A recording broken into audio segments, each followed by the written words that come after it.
Okay boys, अस्सलाम वालेकुम। Actually हर एक को आंसर करना पॉसिबल नहीं था, इंडिविजुअली मैं सबको आंसर करता रहता, तो मुझे बेहतर यही लगा कि मैं एक वीडियो बनाकर छोटा-सा आप लोगों के लिए ग्रुप में फॉरवर्ड कर दूँ।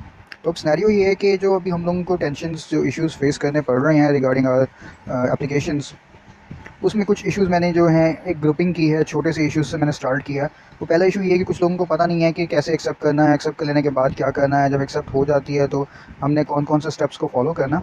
तो जो विजुअल्स मैंने पुट किए हैं वो इसी सेंस में पुट किए हैं ताकि मैं आप लोगों को बता सकूं, क्लियर कर सकूं कि क्या करना होता है। जैसे कोई रिक्वेस्ट सिटीज़न हमें भेजता है तो उस रिक्वेस्ट को सबसे पहले एक्सेप्ट करते होते हैं। एक्सेप्ट करते ही हम लोगों के पास जो एक डैशबोर्ड शो होता है उसमें उस सिटीज़न की टोटल डिटेल्स होती हैं।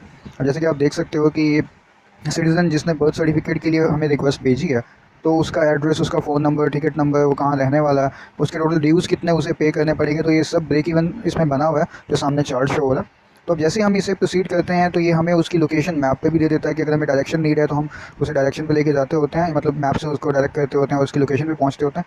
और उस दौरान ही हमें ऑन माई वे करना होता है। जब वहाँ पहुँच जाते हैं, अराइव का बटन पुश करते हैं, उसके बाद जो चीज़ शुरू होती है वो ये कि क्लाइंट जो है वो आपको डॉक्यूमेंट्स प्रोवाइड करता है। जैसे ऊपर ये आई बटन में ग्रीन कलर का जो आई बटन है उसमें इन्फॉर्मेशन होती है कि आपने सिटीजन से कौन कौन से डॉक्यूमेंट्स कलेक्ट करने हैं। मसलन अगर बर्थ सर्टिफिकेट है तो उसके बहुत ही सिंपल सा प्रोसेस है, आई कार्ड पेरेंट्स का। उसके बाद हॉस्पिटल की जो है आपको कार्ड चाहिए होता है, वेरिफिकेशन कार्ड हॉस्पिटल से, अगर बच्चा हॉस्पिटल में उसकी बर्थ हुई है। उसके बाद वैक्सीनेशन कार्ड उसका नीड होता है। और जो चीज़ नीड होती है वो ये कि एफिडेविट, उसके 2 फ़ोटोज़ नीड होती हैं बच्चे के। उसके बाद जो फ़ीस होती है 200 रुपीज़ जो है वो फ़ीस है उसकी, जो यूसी में पे करनी होती है। इवन आप खिदमत मरकज़ चले जाते हो तो वहाँ भी आपको वही फ़ीस ही पे करनी पड़ती है। तो जो 950 रुपीज़ हैं वो हमारी सर्विसेज के चार्जेस हैं, मतलब फैसिलिटेटर, हम जो फैसिलिटेटर्स हैं, जो हमारी अर्निंग है वो यही 950 में से ही है। अब ये 950 हमें किस तरह से मिलता है, इसका एक अलग चैप्टर है पूरा। अरे मोस्टली होता ये है कि हम लोग पीएसआईडी जो है हमारे उस टिकट नंबर के अगेंस्ट एक पीएसआईडी इशू होता है, वो हमें सिटीज़न को देना होता है। और जैसे हम उस सिटीज़न को देते हैं, सिटीज़न उसे रास्ट के ज़रिए या किसी भी बनी करेंसी प्रोसेसर के ज़रिए उसे पे करके हमें वो अमाउंट पे करता है जो हमारी सर्विसेज की हैं। अब यहाँ ख्याल रहे, जो अमाउंट हमने आगे जाके सिटीज़न के डॉक्यूमेंट्स के साथ पे करनी है वो हम कैश में लेते होते हैं।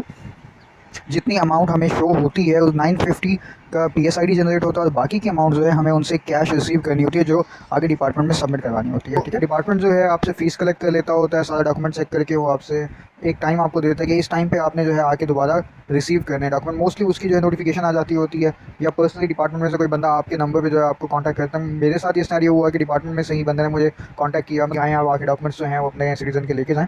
तो अब सिनेरियो जो है वो ये है कि डॉक्यूमेंट्स कलेक्ट हो गए, डॉक्यूमेंट्स रिटर्न कर दिए। उसके बाद जो चीज़ हमें मिलती होती है, रिटर्न करने के बाद हमारा जो रैंकिंग होती है, जब सिटीज़न हमें रैंक करता है वो उसी वक्त ही होता है जब हम डॉक्यूमेंट्स जाके उन्हें वापस देते हैं और वो हमें 5 स्टार या what according to our services जो फीडबैक होता है उनका, वो हमें एज अ रैंकिंग हमें पुट कर देते होते हैं। अब यहाँ बहुत से तरीके ये हैं कि कुछ दोस्त ऐसे हैं जो फाइल की कंप्लीशन के भी चार्जेस सेपरेट से लेते होते हैं। अच्छी बात है, क्योंकि हम अपनी जेब से क्यों लगाएंगे, जाहिर सी बात है हम जो सर्विसेज दे रहे हैं उन सर्विसेज के अगेंस्ट जो ड्यूज़ बनते हैं वो सारे सिटीजन्स को ही पे करने हैं और वही पे करेंगे।